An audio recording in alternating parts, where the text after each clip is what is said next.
Hello guys, this is your friend Uzumkaiuniverse 2.0 and we are back with a new fanfic. Which is what if Naruto travel back in time to save Uzumaki clan, part 1. And if you enjoy this fanfic then please press the like button and subscribe to my channel for more fanfic like this. And now start the fanfic. Old man sat on a small log in the middle of a forest deep within the region of Fire Country. He had a long beard that was so long it touched the ground. His head was bald with a small amount of white hair going down the back of his head and a X-shaped scar on the front of his forehead. This man was wearing an orange trench coat with a black spiral on the back to signify what clan he belonged to and was wearing a black shirt with black pants. He had shinobi sandals on, shin guards, arm guards, and resting beside him was a large wooden staff he used as a cane. Though in truth, it was much more than that. As for who this person was in life, his name, Uzumaki Naruto. You are coming with us, commanded a masked Anbu shinobi with a headband signifying he was from Konoha along with his team consisting of 20 other identical figures appearing from the shadows. And on the sleeves of their arms was the crest of the Uchiha clan to further signify who they all followed. The figure that was now identified as Uzumaki Naruto ignored while he seemed to stare at nothing while smoking from his pipe. The very one that at one point belonged to the Sandaime Hokage himself. And just what does your honorable Hokage for an Uchiha want with me? Asked Naruto in an old, yet still strong voice. You sent the 9 Biju away from this world. We are here to bring you back to Konoha where you are hereby ordered to reverse what you have done and seal them again in those chosen by Hokage-sama himself. You are to create 9 new Jinchuriki for Konoha to use in the growing confrontation with the other 4 shinobi villages rebelling against us, commanded the Anbu captain, who saw Naruto blow some smoke out from his mouth. My answer like the last time a team came to see me is still the same. No, replied Naruto firmly while the team of Anbu suddenly drew their weapons. We have been authorized to use force to bring you back. Hokage-sama doesn't need you to cooperate. Just your knowledge on what you did and how to reverse it, which he will get from your mind, one way or another, threatened the Anbu captain while Naruto just sighed. I told Sasuke to leave me alone. Time and time again, I have told that fool to leave me in peace. To let me live my life away from Konoha after everything I have lost. After I had my dreams taken from me. But like all Uchiha, he doesn't listen to others, nor does he try to think beyond his own desires, or ambitions in a quest for more power. Kurama was indeed correct. The Uchiha clan is a cursed clan. Just as Konoha has become a cursed village, remarked Naruto before putting the pipe away. You traitorous bastard! Exclaimed an angry Anbu to the captain's right, who signaled for him to calm down while keeping an eye on the old man in front of them. Naruto wasn't always this old looking. It had been a price he was forced to pay. One the Shinigami told him would be the cost when the Uzumaki summoned him and wanted to free the Biju from being turned into tools of war again. It had happened shortly after the 4th Shinobi War had ended and peace happened throughout the lands and all was well, at least at first. Until Sasuke was made the 7th Hokage. As it turned out, Naruto couldn't become Hokage of Konoha due to his mother being from the Uzumaki clan in Uzu, and thus considered a foreigner at the time when she came to the village. The law stated no one of foreigner blood from another country or shinobi village could become Hokage. That only someone of such decadency after 3 generations down could have that right. By that point, they were considered to be pure-blooded Konoha citizens, once that happened and the chance of betraying the village had been successfully bred out. It was a law imposed by the Sandaime Hokage himself during his younger years as the ruler of the village. He had made this rule, officially, as a precaution, should enemies of Konoha try to infiltrate Konoha as refugees, seduce some of its people, and then raise the children they have to usurp the power of the village from within. To prevent possible traitors and sleeper agents from destroying the village once the next generation were full grown. The Uzumaki clan had been no exception to this particular law. In fact, it seemed the law was designed specifically for them. Which was why Kushina couldn't be Hokage despite her actually being stronger than Minato was in many aspects. The man tried to repeal the law, but the Sandaime and Jiraiya had been against it along with several other members on the council despite Kushina's ranting at times at it being unfair since she had been loyal to Konoha for years after joining their ranks following the Uzumaki clan's fall during the Second Shinobi War. Of course, both Kaharu and Homura had been most adamant about this rule being used when the nominations came up for who would succeed Tsunade as Hokage following Sasuke being pardoned for his past crimes. The two old bats went on and on about how Naruto couldn't be trusted to handle the many responsibilities surrounding the duties of being Hokage. How Sasuke was truly someone who would take it seriously and led Konoha down a path worthy of the title. Naturally, Naruto felt betrayed by this, and even more so when Sasuke accepted it with a smirk on his face. As if the Uchiha had always known this would happen and was just now showing his hand on the matter. But Naruto endured. He may not have had the title of Hokage, but that didn't mean the man couldn't have a family, and children to call his own who could take the hat one day. Tsunade apologized to him and he accepted it since the woman had fought for his right to be Hokage during the nominations every step of the way. Not that it matters shortly after, as his lovely wife Hinata, and their two children were his pride and joy in Konoha. Their love helping his scarred heart healing quite nicely and making him forget about the betrayal delivered against him. Only for his loving family to be taken away from him via the hands of death. Or more specifically, they were all killed on secret orders by Kaharu, Homura, Sasuke, and the Hyuga elders.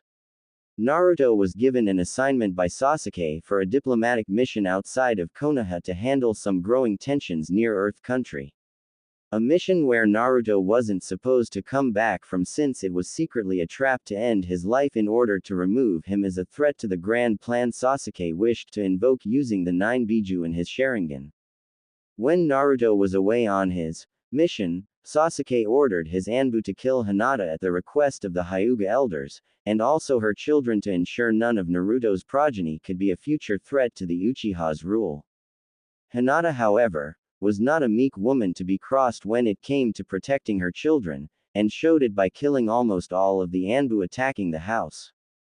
She would have prevailed against them had it not been for Sasuke showing up at the last moment and moved to kill her children with his Chidori intent on being aimed for a 2-for-1 kill. Hinata used her body as a shield to take the hit to the heart, but with her last act of strength, she struck Sasuke in various points, took one of his eyes, and even made the man sterile so he would be denied having any progeny of his own to continue his legacy.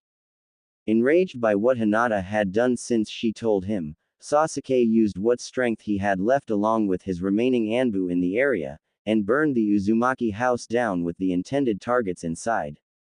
Hinata had held her two scared children close while they wept and she told them it was all right. That they would be going to a nice place where no one could hurt them ever again. They asked if Daddy would join them and Hinata could only smile at the two before kissing their foreheads. And soon after, the fire consumed them. When Naruto returned to Konoha, he was furious beyond belief, as his assassins sent to kill him on his mission Konoha nin all were killed violently, and after torturing the leader of the group slowly. He now knew who sent them. When he got back home, the blonde knew something was amiss, and found his house burned to the ground with the smoke still rising from the remains. Walking through it, Naruto saw the bodies of his wife and children holding each other close. At first, Naruto didn't understand how this could happen, but a burned message, written in charred blood, Hinata's blood, burned into the wood of the floor, and told him all he needed to know about who caused this. Uchiha Sasuke. Naruto wasted no time kicking down the door of the Hokage's office.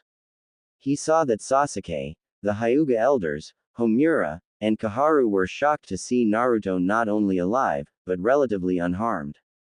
Stained in blood, yes, but it wasn't his blood. Many of the ninja in the tower tried to stop him from heading to Sasuke's office, but they were either killed, or were badly injured by him. Before they could do or say anything, Naruto unleashed his fury on them, and the Anbu in the room. Homura and Kaharu were the first to die. They were old and weak, so they were of no consequence, same with the Hyuga elders being in the same boat, and too old to move to defend themselves. But Sasuke was a different matter and deserved to suffer greatly at his hands. The Uchiha was weakened from what Hinata had done to him, and Naruto was not going to give Sasuke a chance to win their fight. Said fight spilled into the streets below, where Naruto proceeded to beat the living hell out of Sasuke, calling him a traitor, coward, backstabber, a power-hungry bastard, and the murderer of his family. Despite everything, Sasuke smirked when Naruto called him the last part, and the Uchiha called his former friend a fool for showing mercy in asking the daimyos to pardon him. How he had taken everything from Naruto, and now the loser could truly understand him in a way no one else could. How the darkness would now consume Naruto like it was always meant to, and the Uchiha would finally succeed in breaking the will of an Uzumaki.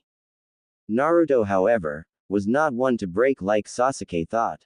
Instead, Naruto decided to take something else from Sasuke to further, even the playing field, and drew his sword he had acquired from his mother's homeland.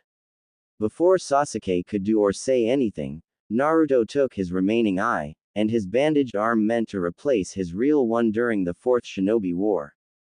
You're nothing to me now, Sasuke. You're not my brother or a friend. You are my enemy. All the shinobi who follow you are my enemy. It doesn't matter if they were my friends or not. Any shinobi who comes for me from this day forward in your name is my enemy. And I will kill them. You wanted me to break Sasuke, but I'm not going to break.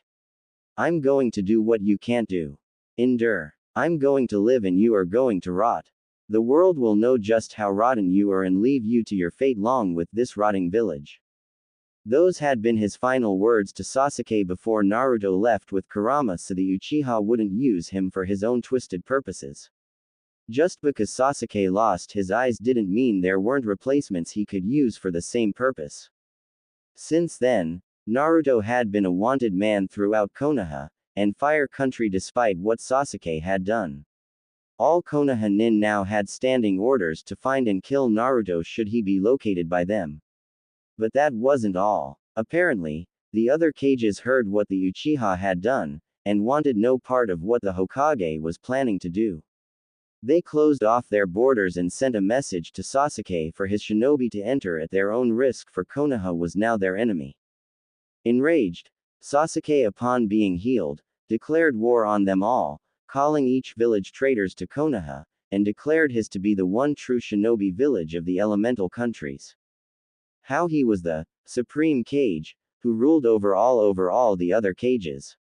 He even went so far as to declare that all shinobi villages and their Kages should and would swear loyalty to him or be destroyed by his power. That they would bend the knee or he would break their backs before ending their lives along with the lives of their progeny. Hence the beginning of the Fifth Shinobi War, or as the people of Konoha called it, the Rebellion of the Four Kages. Naruto stayed out of it for the most part. He needed time to mourn the loss of his wife and children. That all changed when the few remaining loyal spies from his network had gained were able to inform him of Sasuke's plan to win the war. To gather all of the 9 Biju via the use of his replacement Sharingan eyes. To force them into submission with the power of his dojutsu and unleash enslaved Biju on the 4 Kages and their allied forces. Naturally, Naruto could not let this stand. The Biju had earned the right to live and be free from being sealed by humans. From being used by power-hungry humans for their wars.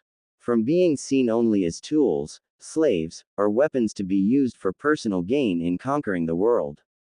So Naruto decided to do the only thing he could do given the situation. He would gather the 9 Biju himself and send them away to a realm where humans couldn't use them.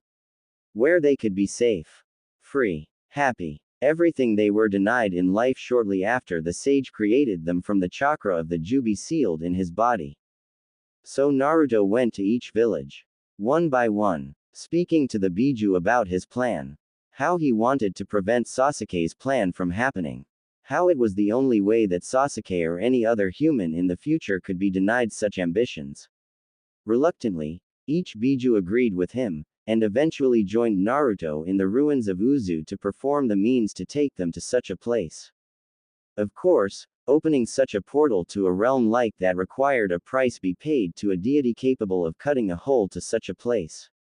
And the only one Naruto could think of who could be summoned for such an assignment had been the Shinigami. When the deity stood in front of him, Naruto told the Shinigami what he wanted, and was willing to pay the price if it meant Sasuke's plans would fail. The Shinigami, for all of his deathly appearance, looked quite impressed with the Uzumaki standing before him. As such, the Shinigami did not take his soul like Naruto thought he would, but rather asked for something else in return. Something the Biju protested, since what was being asked was possibly worse. The Shinigami had demanded that the price for Naruto's overall plans to succeed was the man's youth. That the Uzumaki be turned into an old Uzumaki. Granted, he would still be strong, even by the standards of an elder Uzumaki, but still aged to the point where he would be a very old-looking man. However, to even the playing field, the Shinigami gave Naruto's sword a piece of its essence to bond to the man, and become what the deity had called a Zanpakuto. A sword of incredible power. One only Naruto could truly wield. A sword that would be able to bring the world to its knees should its fully strength be unleashed. And with this incredible power, the equally incredible knowledge on how to use it properly against his enemies. Without hesitation on his part, Naruto agreed to the terms the Shinigami set, and let the other villages know what he did to deny Sasuke his plans for the Biju. After that, Sasuke became livid beyond measure. He had ordered for Naruto's capture and to be brought back to Konoha to not only undo what he had done, but to face Hokage's justice, as he called it. Since then, Naruto had been the most wanted man in Fire Country, but no one could pin him down in terms of location unless he wanted to be found. When they did, it was usually Konoha shinobi sent by Sasuke to capture him, and they usually died slow, painful deaths. None of Naruto's true friends like the rookies, Guy's old team, or the Konohamaru Corps were among those sent. Tsunade and Shizune left too. So did Naruto's favorite ramen stand owners. Even the various senseis of the rookies and their own set of children, to ensure something of the next generation holding the true will of fire survived. They knew when to leave and did leave when they saw just how corrupt Konoha had become under Sasuke's rule. Only Sakura stayed to support Sasuke's rule of tyranny, determined to fix Sasuke's sterility, and to one day have his child. Or at least she was determined. Before Naruto killed her on a C-ranked mission she was on and sent what was left of the woman's body back to Sasuke in tiny pieces. It is well that you are all idiots. It makes the motion of killing you all feel less heavy on my heart, remarked Naruto before he vanished in a blur and appeared behind them 1 second later. Soon after, the Anbu fell to the ground dead due to being sliced to pieces. But this wasn't enough for Naruto. No, this had to end now. This had to end with Konoha being burned to the ground and its ashes scattered into the winds. While Naruto knew he was stronger than Sasuke would ever be for years to come, right now, his body was still old, and Uzumaki or not, age catches up with you. Naruto wasn't going to be like Sarutobi Hiruzen and let this Uchiha version of Orochimaru be allowed to do what he wanted in the hopes of repenting in the future. The Uchiha had his chance for redemption and pissed it all away. All of Konoha had the chance to change and only the minority of them did. A small minority too. Smirking slightly, Naruto had an idea on just how to hit this problem in the bud, and end this nonsense permanently with Sasuke. It was dangerous, suicidal, and ultimately mean his end. But he wouldn't be Uzumaki Naruto if that didn't fit his personality perfectly. Konoha -1 week later. Konoha sounded the alarm. Shinobi from the village swarmed the main gate, armed at the ready, weapons drawn, and chakra surging through them to use jutsus. They all stared at the figure who was the source of this action with a bit of fear, apprehension, and anger all mixed into one.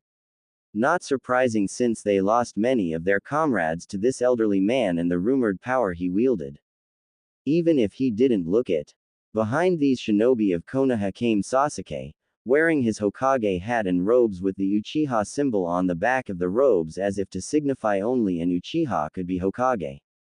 Not surprising since fire was the main affinity of the Uchiha clan and felt no one else could hold the right to be Hokage due to that stipulation. So loser, you've finally decided to show yourself after all this time in hiding. Did you come to acknowledge my greatness? Come to beg for forgiveness? To help me end this stupid rebellion by the other cages? Remarked Sasuke with a smirk at seeing just how old his former friend looked. No, on all counts, Sasuke. You are not worthy of my help, much less acknowledgement of greatness. You are lower than trash, replied Naruto with Sasuke scowling at him. Says the weak old man currently standing before me, who looks like a mere gust of wind could easily knock him over with little to no effort, countered Sasuke harshly while he saw Naruto now sporting a smirk and letting out a chuckle. Come now, Sasuke Tem. If there is one thing you should have learned by now after all this time, is that you should never ever underestimate a member of the Uzumaki clan. Especially when that Uzumaki just so happens to be me. Stated Naruto with his eyes suddenly going from humorous to cold and icy. Restrain him, ordered Sasuke with his eyes active, and his shinobi moved in to take Naruto down. Only to be hit with an invisible weight of pressure and see Naruto's hunched form now straighten with the look of a warrior replacing the friendly weak old man. Removing his coat, Naruto revealed his body was not one of a weak frail old man like he made others here believe, but a hardened warrior of battle, and with the scars to prove it. His eyes were one of fury, fire, and conviction that Sasuke had never seen before until now in Naruto. Fools. You follow a false cage. Sasuke believes himself better than everyone around him and all should fall at his feet as if he were a god. In truth, he would see you all burn in order to escape my wrath, but I will not allow it. This village has become corrupt. The will of fire has become one of darkness and hatred. It must be burned out and cleansed from this world, said Naruto before his crude-looking walking stick turned into a sword and he grabbed the hilt. Damn you, loser. I don't know what you are about to do, but I won't allow it to happen. You hear me? You are going to die here. This world is mine. Its people are mine. My vision of the world as I see it is law, yelled Sasuke in defiance while wishing he could move his body to stop Naruto. Wrong. Your vision of the world is about to be destroyed. Reduce all creation into ash, Ryujin Jaka. Exclaimed Naruto before a seemingly unstoppable wave of fire exploded from his being and consumed all who stood in its path. Namely his enemies. None survived the onslaught. All of Konoha was consumed in the fire, the intense blade of it all destroying everything, and everyone in the village. Some tried to run, but they did not get very far, and the buildings themselves easily fell apart from the intensity of the blaze. And Naruto was just getting started. Calling forth all his power, he made the fire spin violently in a circle over the whole village before it split into four, and dived down into the earth below. Only to rise up in four different corners of and shot up toward the heavens with the desire to leave nothing of the village being evident in his actions. This place was going to burn and everything around it for miles. Not even the Hokage monument would be spared. Not that it was much of a monument anymore. Sasuke had taken the other Hokage heads down and replaced them all with one giant head of himself to further enforce his greatness. To show everyone that he was the greatest Hokage that Konoha would ever had or needed in its lifetime. Naruto saw it as an insult and eyesore.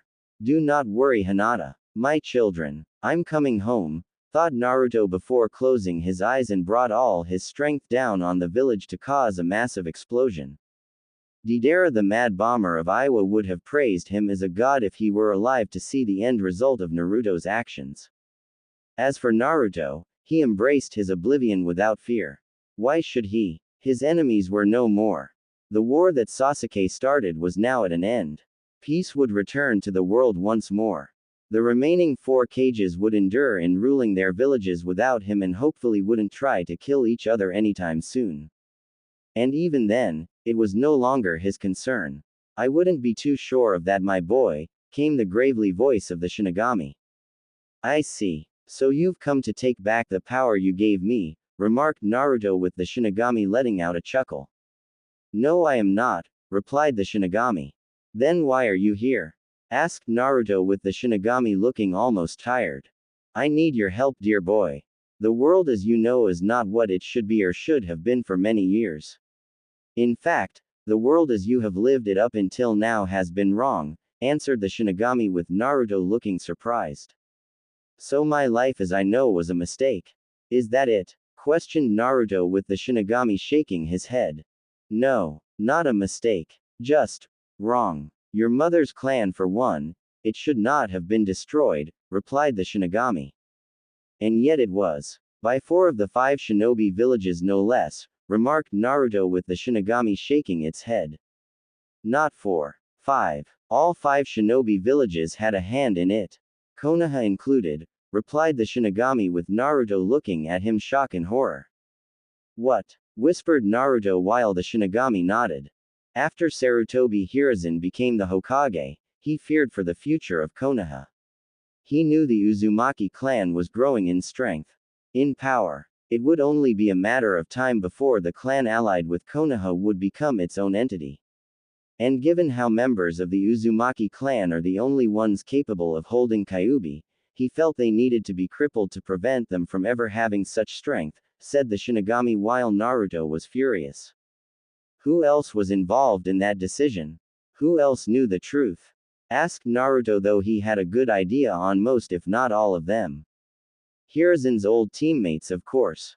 His former rival Shimura Danzo. Orochimaru helped plot where to strike.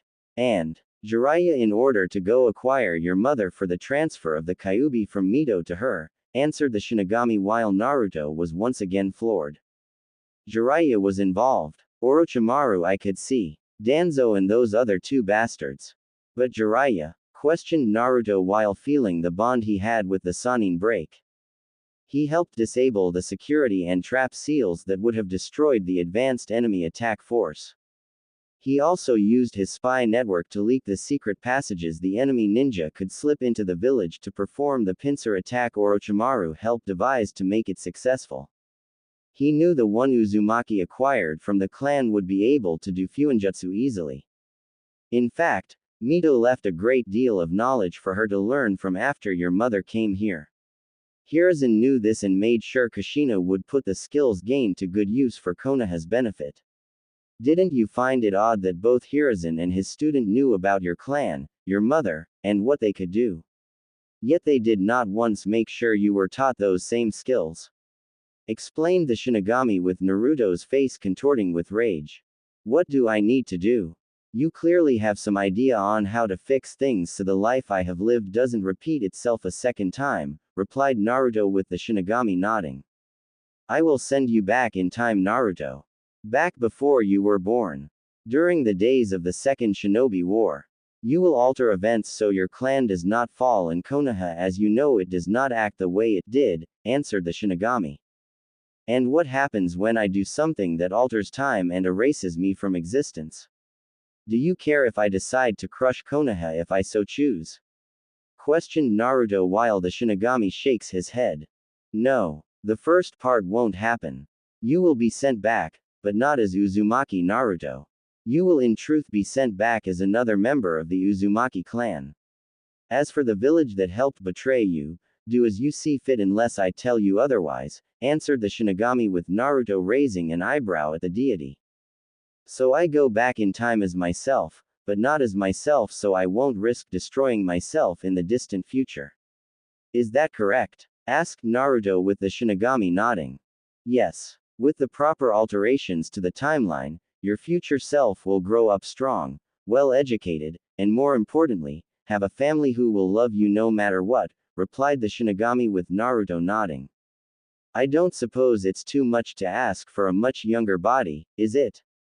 While I am no slouch in this form as you know, I would prefer to live long enough to at least see myself being born, replied Naruto with the Shinigami chuckled.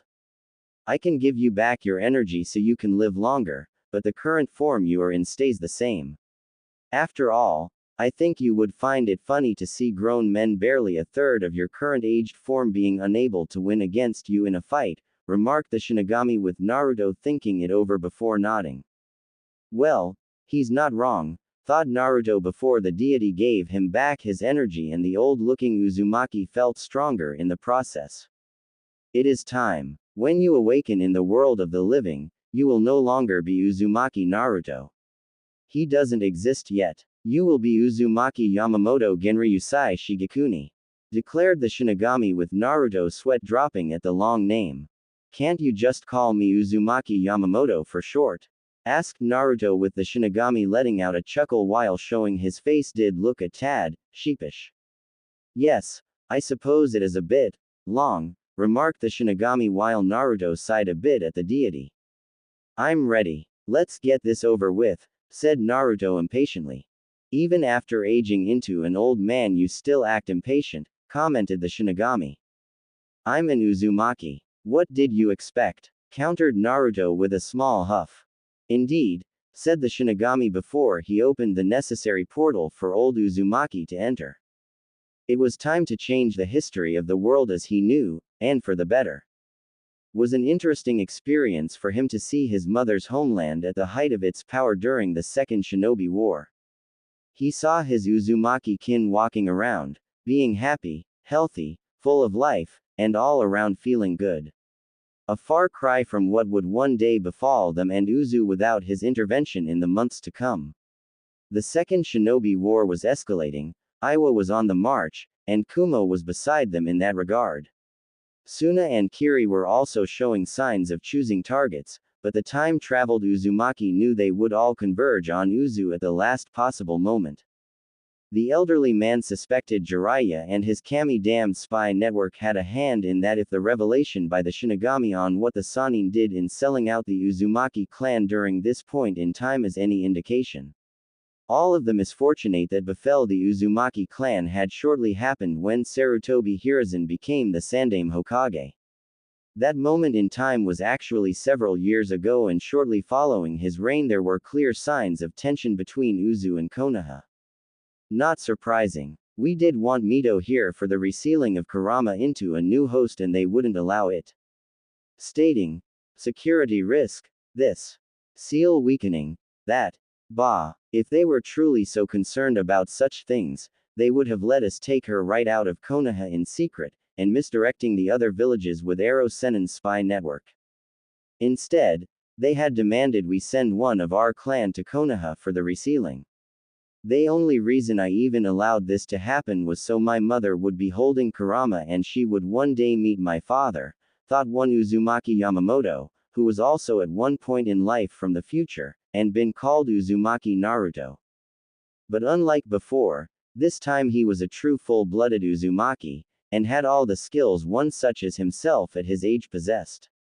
As it turned out, there had actually been an Uzumaki clan member by the name of Uzumaki Yamamoto, insert super long name here, and was presumed dead for years sometime between the First and Second Shinobi War. No one knew if it was from old age or some vengeful shinobi from rival villages. Of course when Naruto or rather Yamamoto showed up on the clan doorstep, many were hesitant to believe he was the genuine article, and asked where he was all this time. The proclaimed Yamamoto easily explained how he had gone into isolation in order to go on a spiritual journey of enlightenment. The fact he didn't get in touch with them during this was due to him losing track of time and the old Uzumaki humbly apologized for it. Much to the heavy sweat dropping and face-planted reactions of his kin when he said, I got lost on the road of spiritual life. My bad. Before giving a hearty Uzumaki chuckle. Following that particular moment, Uzumaki Yamamoto was now part of the clan once more, and was considered a key advisor to the Uzumaki clan head. Many suggested he take over as clan head seeing as he was the oldest if not strongest Uzumaki around, but Yamamoto told them that it wasn't for him, and trusted the current clan head to do things right. Hey old man, exclaimed a red-haired girl running up to Yamamoto with a smile on her face. Hello Kushina-chan, how are you? Asked Yamamoto while finding it interesting to see his mother this way. Since the last time he saw her was in his mind, full grown, and not afraid to hit him on the head for being what she considered rude. I'm fine. Better than you, I bet, with your old bones, commented Kushina with a grin. Cue tick mark from Yamamoto and a punch to the girl's red-haired head. My bones may be old, Kushina, but they have lost none of their strength, exclaimed an irritated Yamamoto before he realized just what he had done. He had just hit his former mother on the head. For a moment, he feared what would happen if Kushina found out her future son, who traveled back in time, had hit her right on the head as a child, and all over calling him old. Fortunately, the moment was shrugged off since he doubts she would ever find out, and it's not like anyone alive would be able to tell her the truth, apart from himself, which he had no intention of doing. Ow, mean old Yama, exclaimed Kushina with a glare. Snippy little tomato head, countered Yamamoto with Kushina's glare intensifying. You take that back. I am not a tomato head, said Kushina while pointing at him. No, I won't. Now, if you will excuse me, I have to go. Bye for now, Tomato-chan, replied Yamamoto before he left via Shunpo and ignoring the angry scream from the girl who would one day be Uzumaki Naruto's mother, and set in motion the reason why no one in Konoha dared call her a tomato after the first time an academy student there said it. Uzu Tower. Sometime later, Jiraiya from Konoha and a team of Anbu are coming here tomorrow at the behest of the Hokage. They want to inspect the seals surrounding the key defensive sections of Uzu, said Uzumaki Garp, who felt Yamamoto should know about this, and hear what the older man felt about this. Not surprising since they both had a growing dislike for Konoha. When Hashirama and Tobirama had been alive with the Hokage hat on their heads, all was well. The bonds between the two had been good and Mito sent letters back home about Konoha and how she loved it. But since Hiruzen had been in power, the letters came less frequently, and it was clear the elderly woman didn't care for the village like she used to when her husband was alive. When the issue of transferring Kyuubi to another Uzumaki came up, Konoha had practically declared the Biju their property, and thus belonged to them regardless if the only one capable of holding the fox was an Uzumaki. Garp nearly came to blows with the young Hokage, and had to be restrained by 4 of his own Anbu. Hiruzen had an unreadable expression on his face, but the Uzumaki clan head could see through his stone-faced facade. In fact, Garp wondered why Mito wasn't at the meeting, and he had suspected it was due to the woman's sensory abilities detecting the true intentions of the Sandaime Hokage. Garp knew Mito loved her late husband and brother-in-law, but the Uzumaki clan cared for blood-related family first, no matter what. As such, Garp felt Mito would have the final say if she were there, and would have sided with her clan over Konoha if only to ensure things were done properly in Uzu by the most skilled Fuinjutsu masters. They also want to take Kushina to Konoha for transferring the Kyuubi from Mito into her, added Yamamoto with a frown. While I dislike the idea of using Kushina like this, we have to sadly be realistic that it's necessary in order to keep the Biju out of the hands of those who would abuse such power. Though given how Konoha has the Uchiha clan, I'm inclined to fight them on this. Mito is in her twilight years. She deserves to be buried here following the transfer. Not there. I don't care if Senju Hashirama was her husband. She is an Uzumaki, damn it. When she dies, her body should be resting peacefully here with dignity and honor as a member of our clan, exclaimed Garp with Yamamoto nodding. But Hiruzen is holding most of the cards. We have the seal masters and the body for the transfer. They currently have the Biju and are playing on our clan's honor to give in to all of their demands. That we won't allow Mito to die and Konoha to perish while using our clan's beliefs against us, remarked Yamamoto while Garp frowning further since he had assumed the same thing. It's truly sickening to think Hashirama's own students would stoop so low to keep the Biju in Konoha. Homura and Kaharu I can see doing this. They both had a twinkle in their eyes at the idea of having a young Jinchuriki from our clan for them to mold to their own benefit. Even that emotion-banning Twit Danzo is clearly frothing mentally at the mouth to have Kushina in Konoha as the next Jinchuriki. But Hiruzen, Hashirama often spoke of Hiruzen having the will of fire. Being honorable. Being loyal to friends as one would their family. Ha! Shows what he knows. Kami no shinobi my left sandal. He was the Kami no naive baka if there ever was one, added Garp while letting out a huff and leaning back against his chair. I'll keep an eye on them. Anything Jiraiya and the Anbu do to the seals, I can fix easily, and even improve them if possible, replied Yamamoto with Garp nodding. Your suspicions regarding Konoha are starting to become more accurate, my friend. We both know if anything does happen to our clan during this war, Kushina will be stuck in Konoha, and will have to face being disliked due to being considered a foreigner in their eyes. A new concept that has been growing steadily since Hiruzen took office as Hokage and one he has yet to suppress if what Mito's last letter is anything to go by, said Garp while Yamamoto frowned since he knew the fall of the Uzumaki clan started with the Sandaime Hokage's betrayal with the help of 2 of his students. I was under the impression poor Mito was getting too old and weak to send any more letters to us. Questioned Yamamoto with Garp shaking his head. No. That's what she wanted others in Konoha to believe. Mainly her doctors, who were appointed to her by Hiruzen. Remember, when she warned me of this slowly happening to her in one of the previous letters she sent. And you suspected it was more than that. I replied back to her and left a coded message in my letter to fake being weak to fool the doctors and medic nins so she could write back to us one day about what was happening in Konoha.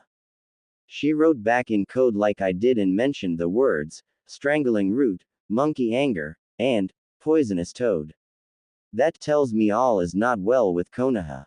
That such things are now currently aimed at us, explained Garp while he saw Yamamoto grip his walking stick even harder. Danzo, Hiruzen, and Jiraiya are all conspiring against the Uzumaki clan in order to take complete control over the future Kyuubi Jinchuriki. And not just Kushina, but any who follow her after being in Konoha, surmised Yamamoto with Garp nodding. Jiraiya has only recently been declared a master of Fuinjutsu. Though that's putting it lightly since he's not really up to our level, but his skills are just enough that he could effectively seal a lesser Biju into a body to make a Jinchuriki. With enough time and effort on his part, I'm sure Jiraiya could even use his knowledge of Fuinjutsu to seal the Kyuubi into another Uzumaki, replied Garp with Yamamoto grunting. The act alone of trying to seal the Kyuubi into someone would kill him. Even if the said person chosen was an Uzumaki. The man does not strike me as someone who would give his life for such a cause. He strikes me as someone who would train the one who will and mooch off of said student's memory. All to make women swoon and to get them into his bed, said Yamamoto while knowing Jiraiya did that during his 3-year training trip, to get the women to remotely consider having with him. Mito also warned me about the snake's slowly growing cruel mentality, as she called it, and to be just as cautious around the friends of the idiot monkey, before I do something stupid, added Garp while Yamamoto was reminded of Orochimaru and Hiruzen's 2 teammates. He was looking forward to killing them all again. And indeed we shall. But first, we need to deal with the poisonous toad and his little escort entering our homeland. Once that is resolved and Kushina is the new Jinchuriki of Kyuubi, she should be allowed to come back home to be here with us to give her seal a proper inspection from time to time. Something we should strongly insist upon to Jiraiya when he is here to let him know Kushina will always be one of us first and foremost. No matter what Hiruzen or Konoha says on the matter regarding her being a Jinchuriki. The very name we label those who are makes my stomach turn, stated Yamamoto with Garp nodding. Agreed on all counts, my friend, replied Garp with Yamamoto nodding and leaving the room. He had work to do. Uzu the next day. Jiraiya knew his presence, much less the Anbu with him weren't going to be welcome in Uzu, but this was just ridiculous. The man came through the secret passage by an armed escort of 10 Uzu Anbu and got the distinct impression that these guys would kill him along with his team if not for the orders given by the Uzumaki clan head. Tensions had been building for some time, so Jiraiya could almost understand the need for such security, but the man also felt it was insulting that Uzu would even act this way, and toward him of all people. A student of the Sandaime Hokage himself. Of course, if the Uzumaki clan ever realized what one of the main and real reasons they were here today one could say the people of Uzu were not in the wrong. The thing was, Hiruzen had given the order to secure Kushina, and at the same time make sure she was among the few Uzumaki left among the clan in the future after the war was over. Jiraiya didn't question his sensei and Hokage on the issue. If anything, he agreed with the man since Uzu was getting well known, and very powerful in their own right. It wouldn't be long before they were actually acknowledged as their own shinobi village. Minor village mind you for right now given it was all clan members in it, but in the future. Who really knows? They might become a sixth major shinobi village. No one wanted that. 6 was one number too many in Hiruzen's mind when it came to major villages. 5 village was the cut-off point and the Uzumaki clan had no business adding themselves or even trying to add themselves into the mix. It was time for Konoha to cut its losses. They had Kyuubi, but needed a new vessel. The Uzumaki clan had the new vessel and the sealing ability to ensure the Biju was placed in the new vessel safely. The problem at hand was the Uzumaki clan would ensure the seal was designed to hold the Biju, but not unleash its power. Hiruzen frowned upon that last part and so did Jiraiya. The other villages weren't doing that, so why should they? It was one of the reasons Jiraiya was here. To not only secure Kushina, but see some of their work on Fuinjutsu so he could devise a way to alter the seal placed on Kushina in the future to unleash the Kyuubi's power on Iwa or Kumo. He knew the Uzumaki clan would frown at this since if they learned of his intentions toward what they considered to be the abuse of Fuinjutsu. Fortunately, for Konoha and Jiraiya anyway, they wouldn't have to deal with such moral annoyances anymore from the Uzumaki clan shortly after they left here with their prize. Garp-sama, your welcoming party is not what it once was, exclaimed Jiraiya happily to Garp in his usual, laid and carefree type manner. Normally, you would be right. But we are at war, Jiraiya. One cannot be too careful in these dark times, said Garp, since he would have been more welcoming of Jiraiya if not for the things he felt were off about the man being here. True. Very true. I know we are being a pain in the being here, so I will make my visit short and to the point so we can get out of your red slightly graying hair, replied Jiraiya casually like he wasn't insulted. Yes. You are here for one of my kin to bring to Konoha for the transfer of Kyuubi. I still say you should have brought Mito here for this instead of Kushina coming with you to Konoha, said Garp angrily while Jiraiya shrugged. Too risky. My spy network told me a lot of shinobi activity from the other villages are being made throughout the different countries right now. Mito was Hashirama's wife and is still a prime target. Age notwithstanding, replied Jiraiya while Garp's eyes narrowed.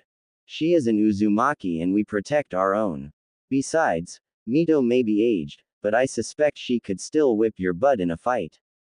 Not to mention you got here safely enough with your own Anbu without trouble. Why would it be any different if Mito was here with you now? Challenged Garp while Jiraiya looked sheepish. Well, I hadn't thought of that. Still, it is better to be safe than sorry, as they say. Besides, Mito is much safer in Konoha right now with an entire village protecting her under the Sandaime Hokage's watch, replied Jiraiya with Garp narrowing his eyes further.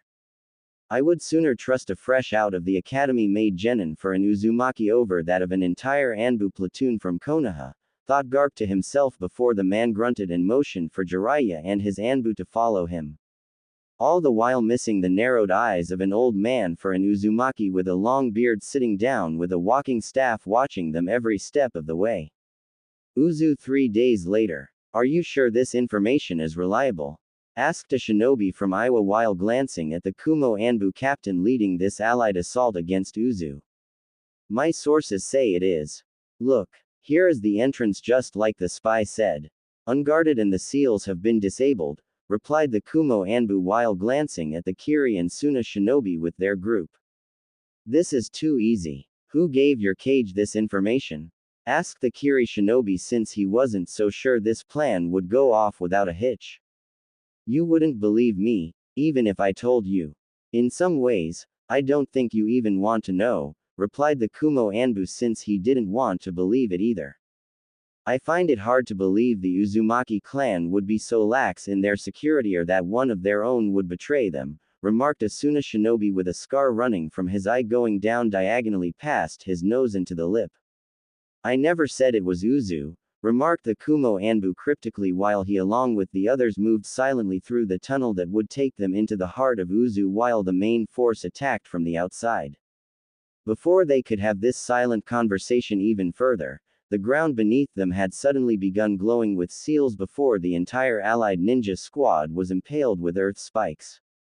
Some managed to get out of the way in time by using chakra to press against the ceiling, but they were soon fried when seals appeared, and hit with an intense blast of lightning that turned the bodies to ashes. What remained of those who survived that were trying to retreat from where they entered, only to find the way blocked, and a new wall appeared at their back. Following that, more seals appeared all around them, and the now smaller area these allied shinobi were contained in began to quickly fill with the water being filled with piranhas. Naturally, there were no survivors. Walls of Uzu at the moment. Bodies lay everywhere. A lot of bodies. Shinobi from Kiri, Suna, Kumo, and Iwa were all on the ground. Dead. Well, dead or quickly dying. They had been told an infiltration team would help in a pincer movement that would allow them to take down Uzu on two fronts. How the seals on the walls connected to traps and early warning detection had been disabled a few days earlier without the Uzumaki clan noticing. How that happened, they didn't really know, or maybe deep down for the smarter than average shinobi of this allied force, they didn't want to know. The point was, they had basically been assured a guaranteed victory, and were eager to take it. Only to find their eagerness in believing in an assured thing, even from their own cages when given this assignment would ultimately be their undoing. How could this have happened? How could we have lost? Were we betrayed by our own cages? Did they really turn on us? Or did one of them betray the other to the Uzumaki clan without even realizing it? Thought a dying Junin from Suna while crawling away from the bodies around him and trying to escape in a futile attempt to report back to the cage of their staggering loss. Only to get a sword go through his neck and out of his throat. Reduce all creation into ash, Ryujin Jaka, said an elderly voice before the body on the ground and those around him were consumed in flames. And only the person causing the flames was the one walking out of it unscathed. Konoha 1 week later. You assured me the seals were disabled, Jiraiya. You and your entire team I sent to get Kushina were ordered to disable the seals around Uzu without anyone knowing the truth. The mission was a success, sensei. Those were your words, Jiraiya, when I asked about it, stated Hiruzen angrily at Jiraiya while Orochimaru was in the room along with Homura, Kaharu, and Danzo with displeased looks on their faces. I did. I made sure of it. Besides, if you want to pass along blame here, why not blame the Tem? He was the one who suggested the secret tunnel I used to get into Uzu when I was there for the enemy to enter undetected when the allied army attacked. Protested Jiraiya while pointing at Orochimaru, who frowned since he did come up with the idea, and the plan to perform the pincer movement accordingly. And it would have worked too, provided Jiraiya's end of things went smoothly. Which it didn't. My end would have worked had you done your job, Baka. Now the Uzumaki clan are getting suspicious of us. They sent a letter demanding how the enemy not only knew of the tunnel used, but why some of their seals were noticeably damaged if not disabled. Not to mention the damage they saw was fresh and looked like it was days old when they began repairing it. The fact you were on Uzu the day such a thing happened to their seals makes us all look like traitors to allies, replied Orochimaru with narrowed serpent eyes. Considering what we did or at least tried doing to the Uzumaki clan, isn't it true? Asked Jiraiya with Hiruzen and the others frowning at him. That's not the point, Jiraiya. With the Uzumaki clan scattered, no one would have been able to piece it all together on their end. We could have easily picked up the survivors to bring them to us and be reorganized as a clan of this village we easily could control. At least regarding the usage of one of them to hold the Kyuubi. We could also learn how to use Fuinjutsu on a level like them and they are not needed so much, said Hiruzen while glaring at his student. Yeah, well, it didn't work out, but it wasn't my fault. I was careful. So was the Anbu team with me.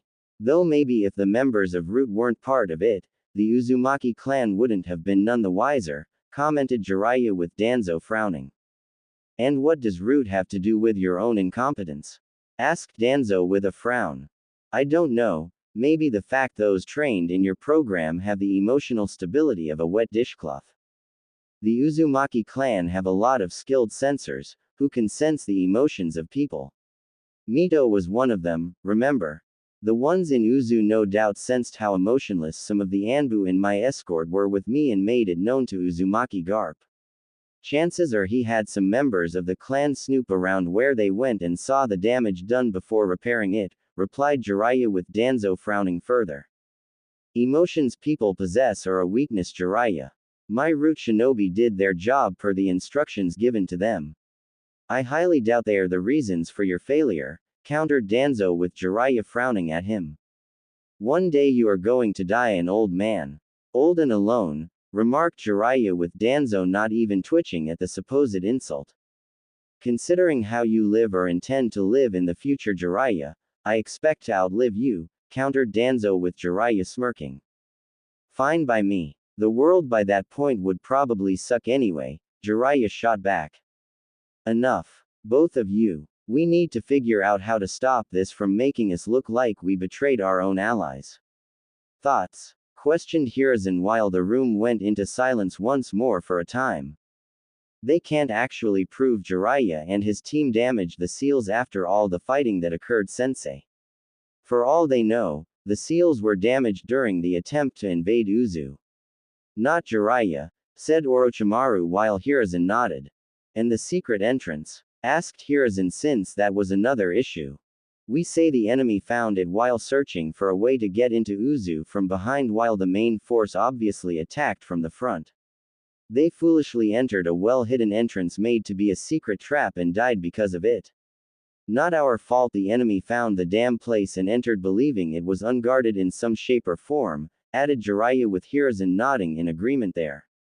The fact the Uzumaki clan would make such claims of us betraying them is an insult to Konoha and to you Hokage-sama, added Kaharu while knowing they could spin this in a way where the Uzumaki clan were coming off paranoid.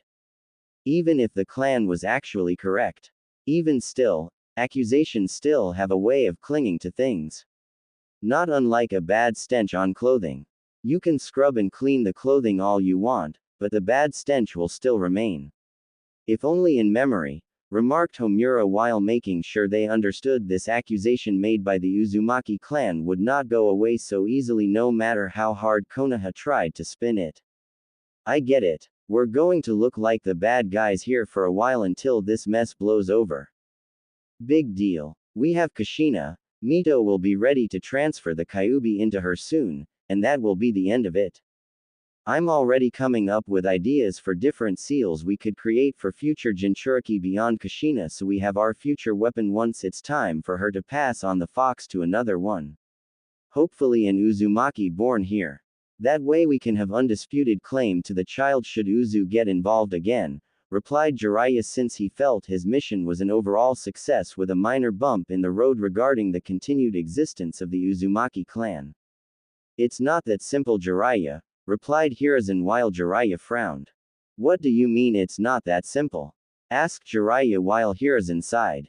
The Uzumaki clan wasn't happy when they did their investigation on the issue. They are considering breaking off all ties to Konoha. That means taking back all of the members of the Uzumaki clan. Jinchuriki included. Meaning we lose both Kushina and Kyuubi in one single stroke, explained Hiruzen while Jiraiya and the others looked angry. They can't. We need a Jinchuriki in Konoha. They can't take Mito or Kushina from us. Especially not now during a war. Protested Jiraiya while Orochimaru sighing. Maybe not now, Jiraiya, but most likely after the war is over. Mito will most likely die prior to the end of the war or shortly after depending on how much longer this will last. Depending on the aftermath of the war, Kushina may be recalled back to Uzu where she can continue to be an Uzumaki on their terms, and not ours like we first intended, said Orochimaru knowing the Uzumaki clan would wait until the war was resolved and take back what was theirs. Fortunately, it may not come to that. Uzumaki Garp added in his letter that he is willing with great reluctance to let this suspicion slide if we allow another one of their older members live in Konoha. A precautionary measure, he says, and went on further to claim that refusing us now would only give the Uzumaki clan more reason to take both Mito and Kushina back to Uzu. Not to mention everything that the Uzumaki clan placed here to help build Konoha with Hashirama, said Hiruzen, while this made the others in the room scowl angrily. So it's basically an ultimatum and not a request. Let the Uzumaki come to Konoha or they take everything the Uzumaki clan gave us to make Konoha and leave us to fend for ourselves, remarked Jiraiya with Hiruzen nodding, since that was exactly what it was. Ridiculous. What right do those islanders have to issue this demand to us? Konoha, the strongest of the 5 shinobi villages, exclaimed Kaharu angrily. To be fair, Kaharu-san, we would have made the exact same demand if the roles were reversed, said Jiraiya with Danzo scowling. Irrelevant. Konoha is the only village that matters. Not Iwa, Suna, Kumo, Kiri, and most certainly not some island filled with Fuinjutsu users that call themselves a clan. I don't care if they are the cousin clan of the Senju. They are a constant threat and as such should be eliminated before they have a chance to do anything to us in return, said Danzo, since he believed anything not born, made, or created in Konoha for him to control should either be destroyed or suppressed. Well, we can't now. They are most likely going to strengthen their defenses and keep their guard up around anyone sent to Uzu for any reason, commented Homura, while the others were seething at how their plan was ruined. That aside, say we agree to let this Uzumaki clan member to join Konoha. What does he or she contribute to this and what is his name? Asked Jiraiya curiously, while the Hokage just sighed, rubbed his head. His name is Uzumaki Yamamoto. He is arguably the oldest Uzumaki clan member they have and also arguably the most powerful too, replied Hiruzen with Danzo, Orochimaru, Homura, and Kaharu stiffening in fear. Uzumaki Yamamoto. As in the Uzumaki Yamamoto. But he's supposed to be dead. Or rather, reported to be dead. Exclaimed Kaharu fearfully, since she had seen the man in his younger years as a child and his power unleashed. Even Uchiha Madara's strength paled in comparison to that Uzumaki. In fact, Kaharu suspected Madara and Hashirama working together couldn't have been enough to defeat that man. Yes, I thought so too. But apparently we were wrong to assume as much. Yamamoto is not only very much alive, but is considered stronger than before. He came back to Uzu sometime just before Jiraiya arrived for Kushina and has expressed an interest in seeing Konoha again, replied Hiruzen, while the others in the room looked nervous. Wait, if this guy is the strongest Uzumaki in the clan right now, why isn't he the clan head instead of Garp? Asked Jiraiya, since the strongest clan member should be ruling it. Because for one, they also assumed he was dead until a short time ago. And second, the man didn't want to lead the clan after coming back. Rather, he has been consulting Garp at times since his return. I suspect Yamamoto-sama has the same distrust for us as Garp now does, replied Hiruzen, while the others in the room winced.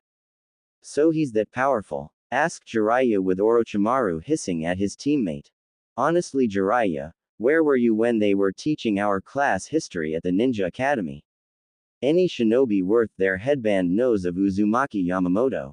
It was said the man could literally personify the will of fire that Hashirama preached about.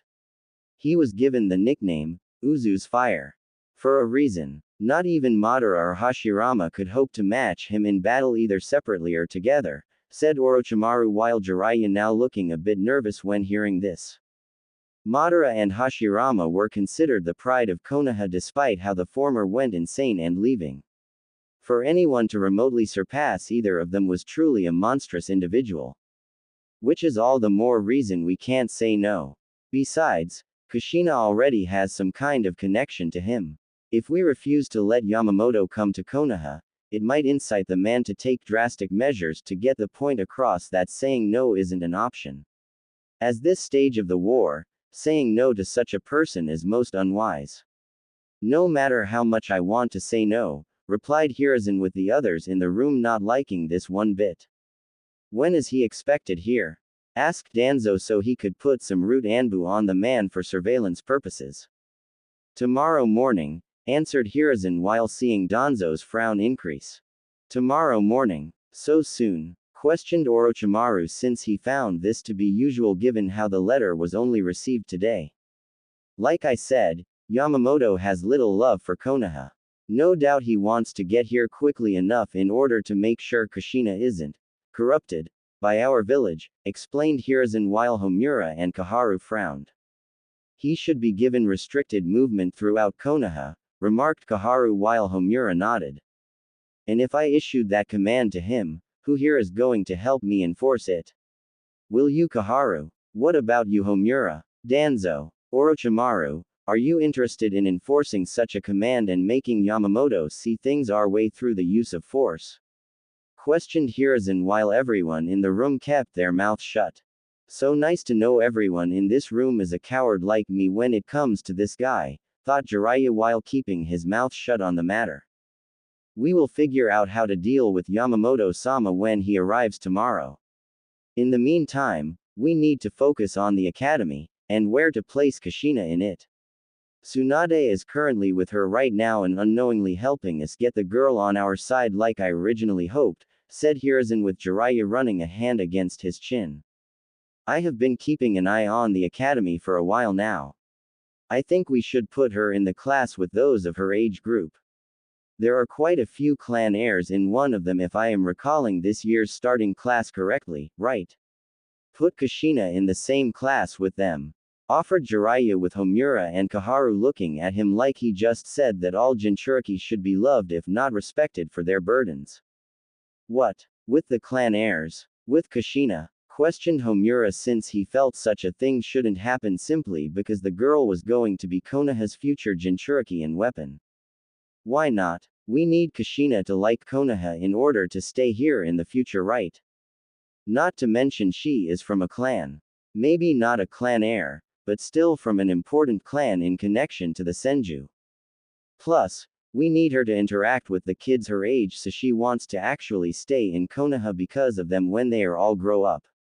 She enrolls in the academy, makes friends with those in the class, and grows up as a ninja of Konoha while we keep her status as a Jinchuriki under wraps. At least for the moment anyway.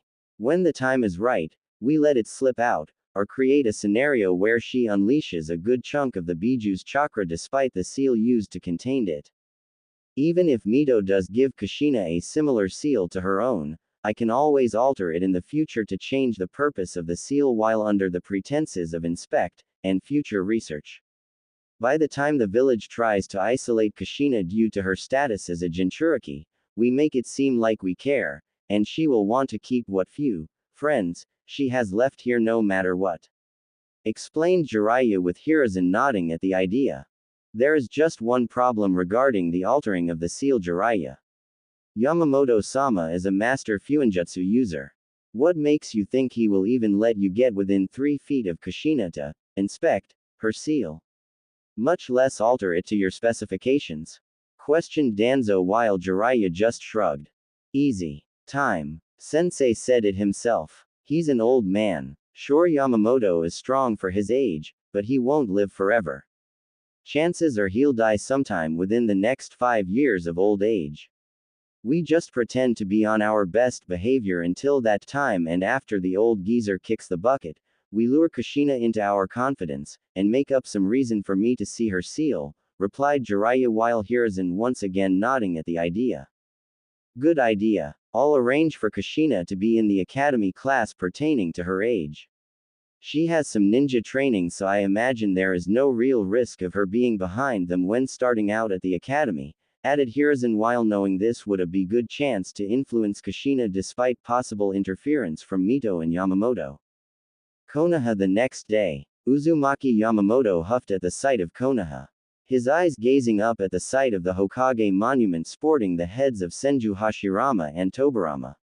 Both great in terms of being Hokage, but their personal choices in students, and successor to being the Hokage left much to be desired. Sarutobi Hiruzen's own face was freshly placed on the monument not that long ago, but the sight of it made Yamamoto angry at what he learned in his past life as Uzumaki Naruto. To think he once admired that man for his courage and so-called honesty in doing what was right.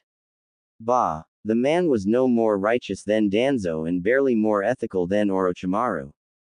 At least he was honest about himself and didn't really hide what he was or felt about his personality to the world. They would get their second punishment for past and future sins soon enough. Welcome to Konoha once more, Yamamoto-sama. Do you want to rest for a bit? Such a long walk from Uzu must have been draining, offered Hiruzen diplomatically when he went to personally greet the by far older-looking man. And got a fist to the top of his skull via the far older man with a tick mark on his bald and scarred forehead. Impudent whelp. No manners whatsoever. Implying I am too old to travel long distances and saying I should rest upon arriving in subtle words. Hashirama should have taught you better manners, brat. Exclaimed Yamamoto while finding the perks of being the elder and strong at the same time was you could smack around just about anyone who made such a remark about your age. Subtle wording or not, many of the Anbu assigned to guard the Hokage and seeing this sweat dropped at the sight of their Hokage on the ground with a massive lump on his head. The impact crater his body made thanks to the force of the punch was deep and showed Yamamoto was indeed strong for his old age. Damn Uzumaki clan and their infamous temper.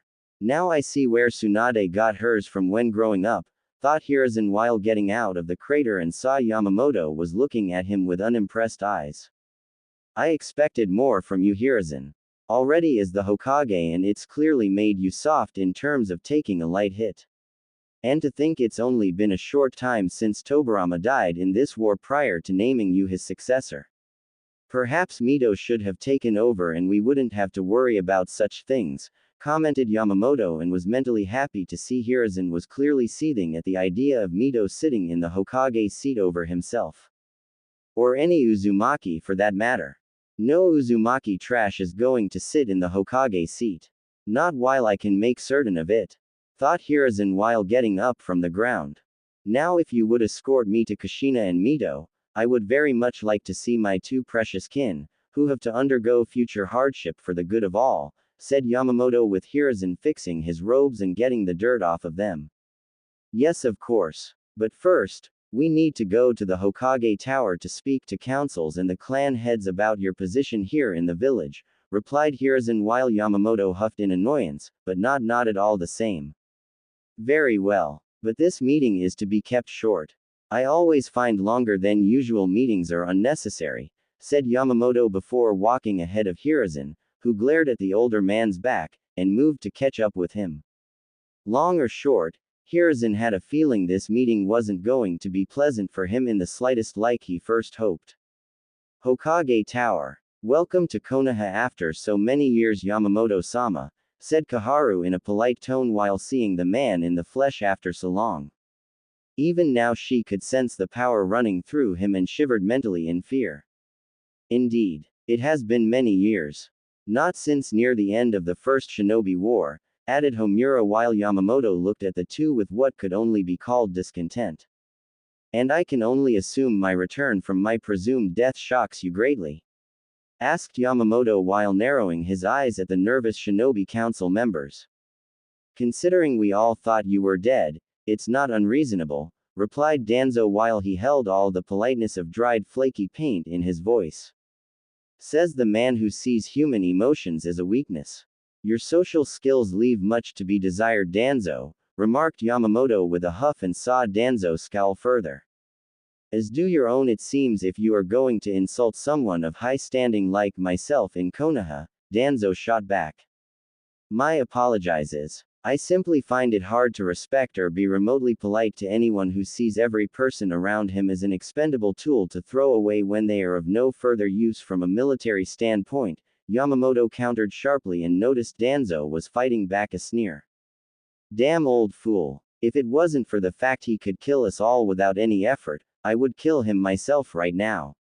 Thought Danzo while keeping his emotions under check.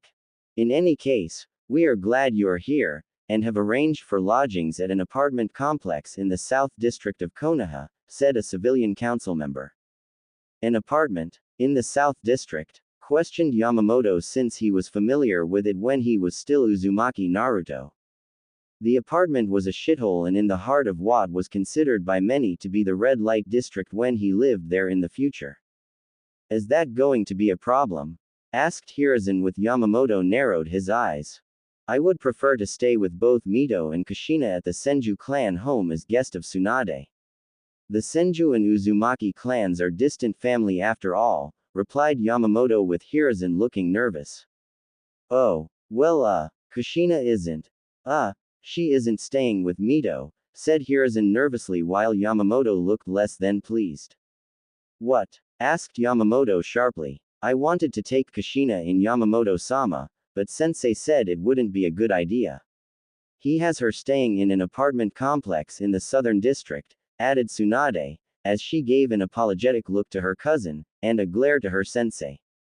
What? Yelled Yamamoto angrily with his spiritual pressure covering the room, the entire tower, and well over half Konoha in a single instant. This power. I can't breathe, thought Hiruzen while grabbing onto the table in front of him and looking up at Yamamoto's angry eyes. You foolish and disrespectful whelp for a monkey. You dare put the future of my clan, which helped build this village, but is also the cousin clan of the Senju in a lowly apartment complex. In the South District, we both know that area is at best a slum and at worst is the unofficial red light district of this village. You have no right to put Kushina in that area when there is a cousin like Tsunade ready to take her in the second she enters here. Even more so when Mito lives there as well and can help Kushina cope with the change in being in a different village. Exclaimed Yamamoto with his anger clear as day. Their actions toward Kushina now was basically a prototype trial run on how to control her that they eventually perfected in terms of using on her son after she died. Please, Yamamoto-sama, this can be corrected, pleaded Hiruzen before he felt even more pressure and heard several things in the room break because of it. You're damn right this will be correct. Kushina is moving into the Senju clan home to be with Mito and Tsunade.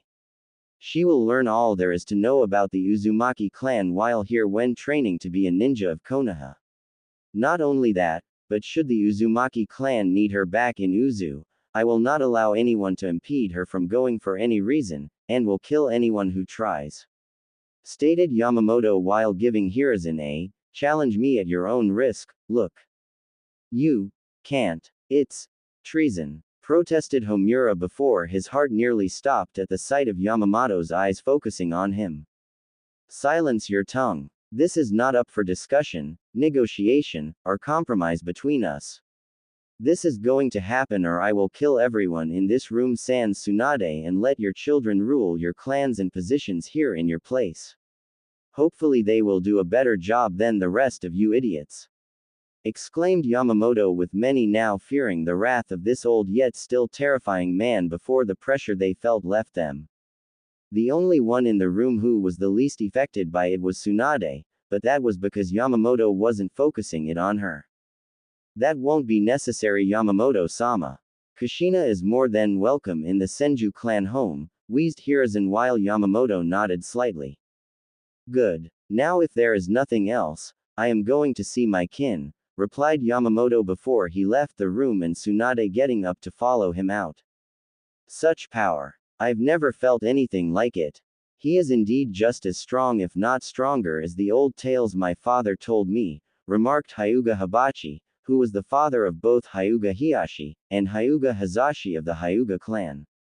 Indeed, it is most unwise to anger such a man capable of such strength, added Aburame Shina, who was the father of Aburame Shibi, and would be the grandfather of Aburame Shino in the future.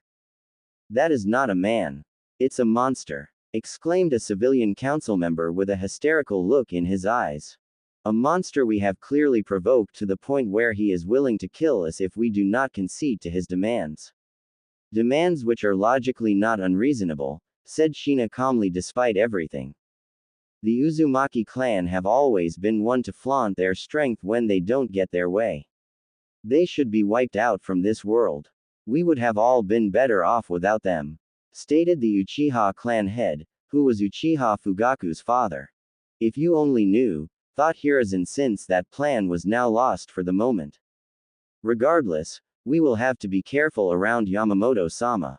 The last thing we need to do is provoke him into doing something violent, offered the Nara clan head, who was Nara Shikaku's father. The last thing he or anyone else wanted to do was see Konoha being put in a troublesome situation or the angry path of Yamamoto or the Uzumaki clan in general. With Yamamoto, it's no wonder Kushina was blinded with love for Konoha. They practically force-fed her no alternative, thought Yamamoto while putting all the events so far through his mind. Giving Kushina nothing but the bare essentials to live in Konoha. Only seeing Mito on occasion, and was basically the only member of the Uzumaki clan left after those in Uzu scattered. When Mito died, Kushina would be all alone, with the exception being Tsunade herself, but the Senju could only do so much for her, and Yamamoto suspected Hiruzen had a hand in that. Claiming some form of favoritism among clans that couldn't be shown even if they were related in some manner. By leaving Kushina practically all alone within Konoha, Hiruzen was making sure that all of her friends and comrades were all for the village.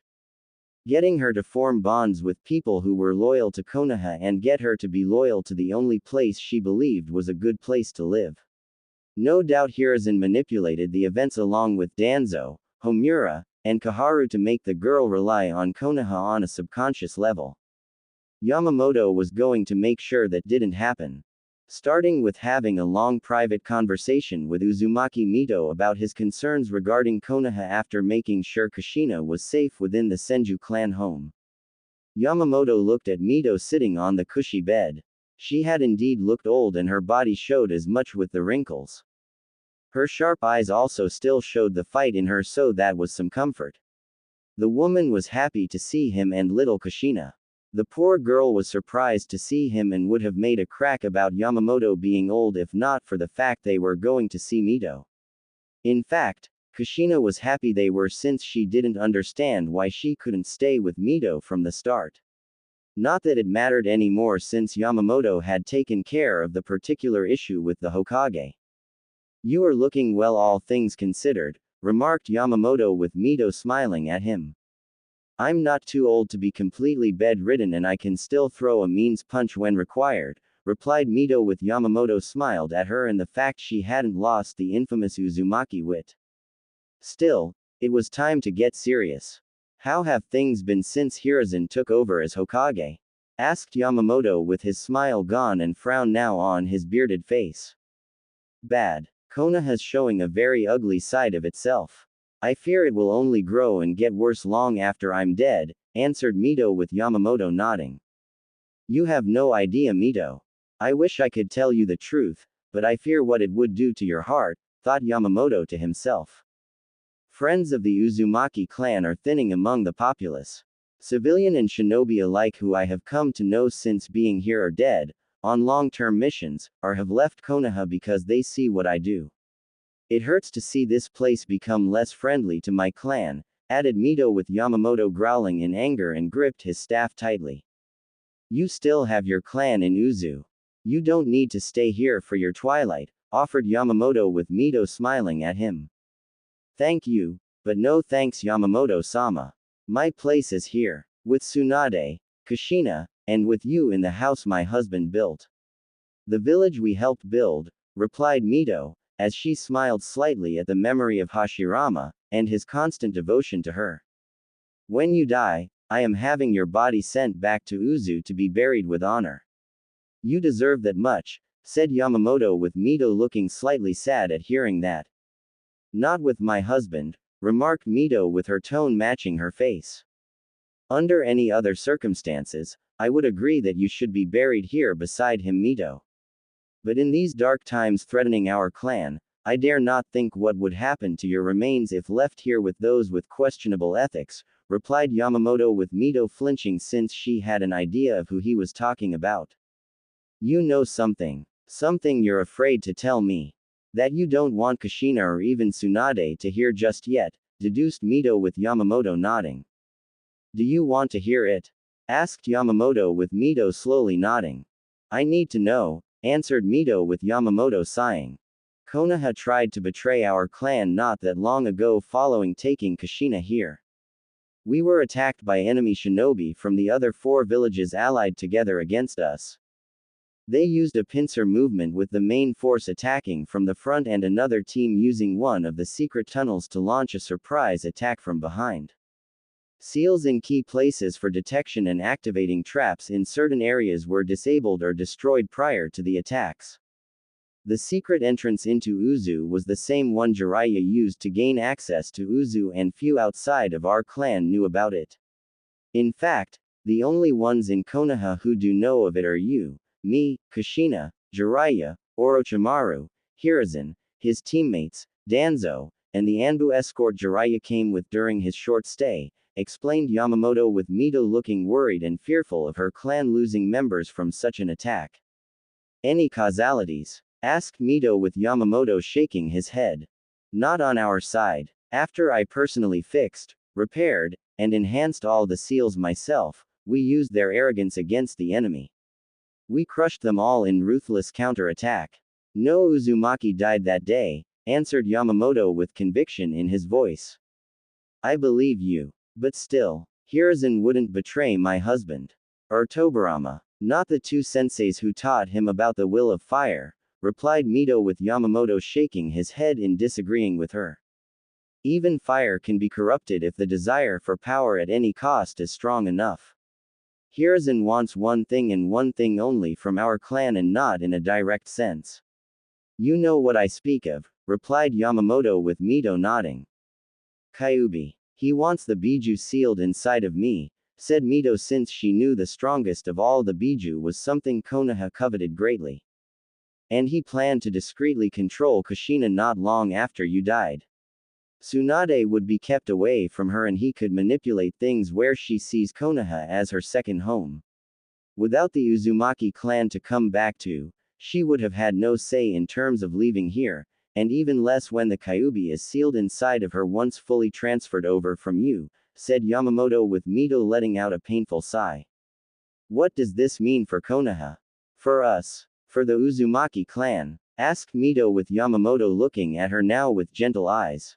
If you are referring to me unleashing my fury on the entire village and burning it to the ground, I have no intention doing such a drastic action, yet, replied Yamamoto, with Mito smiling at him. You aren't immortal, Yamamoto-sama. You can't live forever. You can't defend me, Kushina, or anyone else from our clan forever, countered Mito, with Yamamoto smiling at her. That may be true, but it doesn't mean I can't remove the various entities in Konoha that are a threat to our clan while I'm still alive, Yamamoto shot back, with Mito looking at him with knowing eyes. Many would consider your words treasonous against Konoha from what you are secretly implying, said Mito, with Yamamoto's eyes narrowing. Considering the betrayal done by Konoha toward our clan, it's more than justified. Turnabout is fair play, replied Yamamoto, since he knew it was only fair he counter Konoha's actions with his own. I don't want Konoha destroyed. I don't want my husband's village to be lost forever due to our desire for revenge, whispered Mito, with Yamamoto nodding to her request. The spirit of Konoha will remain intact. It's those who would corrupt Hashirama's beliefs for their own crude ends that will die, said Yamamoto, with Mito smiling at him again. You are not what you seem, Yamamoto-sama. I sensed as much from you when you let loose your power. There is a piece of the Shinigami inside of you, remarked Mito, while she had sensed as much from him with her sensory abilities. And what does that tell you about me? Asked Yamamoto while keeping his eyes on her. That you are indeed Uzumaki Yamamoto and yet not Yamamoto at the same time. I have studied our connection to the deity well enough to know he did something to bring you back to this world, surmised Mito, with Yamamoto slowly nodding in admission. Do you want to know the truth? The entire truth? Asked Yamamoto, with Mito thinking it over in her mind. Tell me everything slowly and carefully. If I cut you off, it is because what you were about to tell me is something even I shouldn't know, or shouldn't be spoken for others to possibly hear, answered Mito, with Yamamoto nodding. And slowly, he told her about a boy named Uzumaki Naruto. Told her of his horrible life in Konoha and how on the night he was born, his father was forced to turn him into the Kyuubi Jinchuriki that caused such a horrible life. How the boy struggled for everything he had, knowing nothing of his heritage, taught only the basics, and had crappy academy instructors who sabotaged him at every turn. Mito of course listened intently, cutting him off from certain points in the story since they didn't happen yet, and were outside of Konoha anyway. No point in knowing such things now before they happened when there was nothing they could do. Yamamoto went on to tell her how the boy was the only Uzumaki in Konoha and yet the history books of that time had no information about them. How the history of the clan was ultimately removed due to the clan being considered wiped out and therefore a pointless thing to learn by the higher up within Konoha. Yamamoto cut through most of his other life and cut to the chase about how Uzumaki Naruto eventually became strong, defeated his enemies, and had to deal with one final betrayal by Konoha in denying his right to be the Hokage due to a law the Sandaime Hokage had in place sometime during his first term as the village leader. And said law providing an opening to give it to the traitorous Uchiha, who had used his authority to take away anything else Naruto loved in life. How the boy used his power to save the Biju from being made into weapons of war and crush the corrupted Konoha the Uchiha had turned it into when he took the hat. Mito didn't like that part, but considering what this Uchiha had done, and making the other 4 villages ally together against them, even she knew Konoha of that time was beyond saving. And the Shinigami approached me to fix things so the same events wouldn't repeat twice this time around.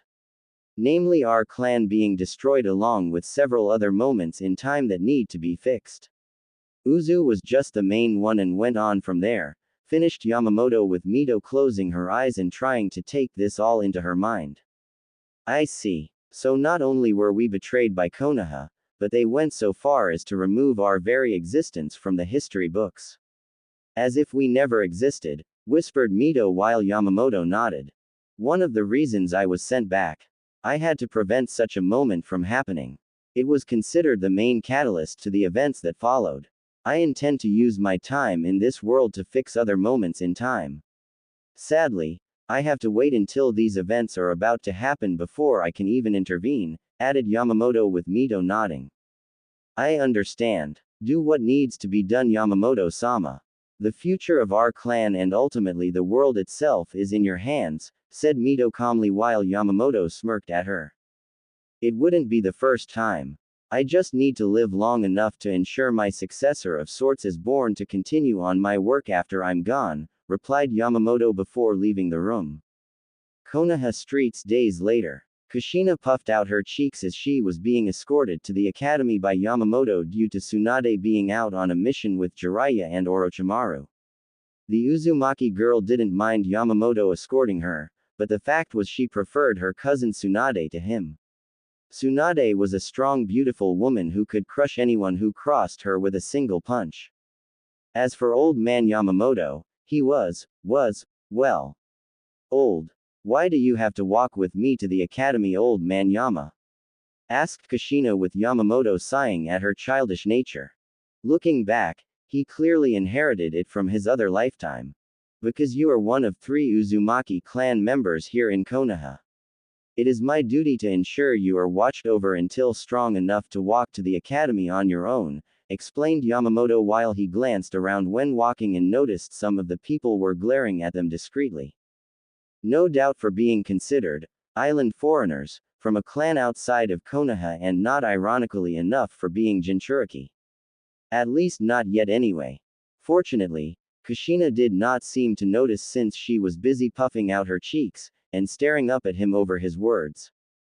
I'm not weak. I'm plenty strong, protested Kushina childishly, which made Yamamoto chuckle a little despite everything. I'm sure you are Kushina, but you are also still just a child. You still have to continue to learn until the time is right where you will become an adult, explained Yamamoto with Kushina growling and let out a huff at his explanation. Fine. I just hope my class is filled with strong people. That way, when I beat them all up, I'll be considered the strongest in my class. Declared Kushina passionately with fire in her eyes. I'm sure you will do just that Kushina. Just be sure not to ostracize yourself when in the classroom. Making friends and comrades is crucial while learning at the academy, said Yamamoto with Kushina nodding. I know old man Yama. But it won't be the same as back home, replied Kushina sadly with Yamamoto letting out another chuckle. Do not worry Kushina. We can visit Uzu in the future when time permits. I have already spoken Mito and Tsunade about that. They also agree it would be beneficial to head back to Uzu so you can continue to learn from our clan and to keep the bonds there still alive, replied Yamamoto before stopping at the front of the academy gates and saw children were heading inside. It feels weird being here. It's so different from Uzu. I'm not sure I will ever get used to it, whispered Kushina with a hint of worry while Yamamoto kneeled and put a hand on her shoulder. I know what you mean Kushina. Believe me when I say I do understand. You have left one home for another.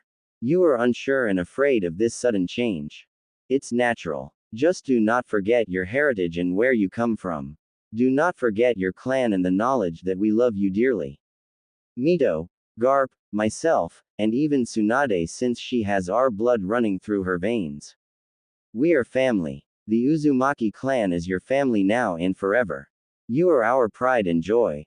This is your time to show everyone why that is the case, said Yamamoto with Kushina crying a little and hugged him for his kind and caring words. Words she needed to hear. See you after school old man Yama, whispered Kushina before she kissed his cheek and ran off with a renewed fire in her eyes. You did a wonderful thing for her Yamamoto-sama, remarked a voice behind the old Uzumaki. What are you doing here Hiruzen? Shouldn't you be doing paperwork instead of spying on Kushina? Questioned Yamamoto in a cold tone. I'm the Hokage of Konoha. I can go where I please in my village, countered Hiruzen calmly though he was displeased Yamamoto spoke to Kushina since his plan involved him doing that in a way to keep the girl loyal to Konoha. Almost anywhere you please. Clan homes are their own sovereignty, said Yamamoto with Hiruzen frowning since he was right. Only to a point. If the clan's actions are deemed a threat to the life of the village overall, I can intervene when needed, and make decisions which benefits everyone as a whole, replied Hiruzen while Yamamoto frowned. If that were true, the Hyuga clan wouldn't be a divided home, countered Yamamoto and sensed Hiruzen's flinch. That's a separate issue, replied Hiruzen while Yamamoto scoffed. And how is it a separate issue? If someone from the clan went rogue, they could easily overpower the branch family, or teach others how to disable the branch family of the clan using the cage bird seal on their foreheads. Don't bother denying it. You know what I am speaking about is true, said Yamamoto with Hiruzen frowning since he did know and didn't like others telling him what to do. The Hyuga clan is loyal to Konoha. None of their members would dare betray it for any reason, countered Hiruzen while Yamamoto turned to look at him with cold eyes. So long as the Hokage doesn't try to remove the cage bird seal and propose a new one be made that everyone in the clan can wear with pride over that of shame, Yamamoto shot back. Be careful what you say Yamamoto-sama. You will make more enemies here in Konoha than you can put down, warned Hiruzen while Yamamoto seemed completely unafraid by the hidden threat. My enemies are those who would seek the destruction or enslavement of the Uzumaki clan, replied Yamamoto before he began walking away from Hiruzen while giving the Sandaime Hokage a knowing, you are one of my enemies, look. He knows. Somehow he knows, thought Hiruzen with a hint of worry while watching the older man walk away from him. Are the preparations on your end made Hiruzen? Asked Danzo, who appeared beside his rival currently deep in thought. Yes. I spoke to Jiraiya an hour ago. His spy network is ready to release the information to our enemies regarding the mission. It can't be traced back to us, answered Hiruzen after a second to remember what Danzo was referring to about the one mission he was interested in. Good. I have seen to it that Orochimaru will be in the village during that time for our given timetable. Provided our intended target is in place and all things are still kept on schedule, said Danzo in a cold tone.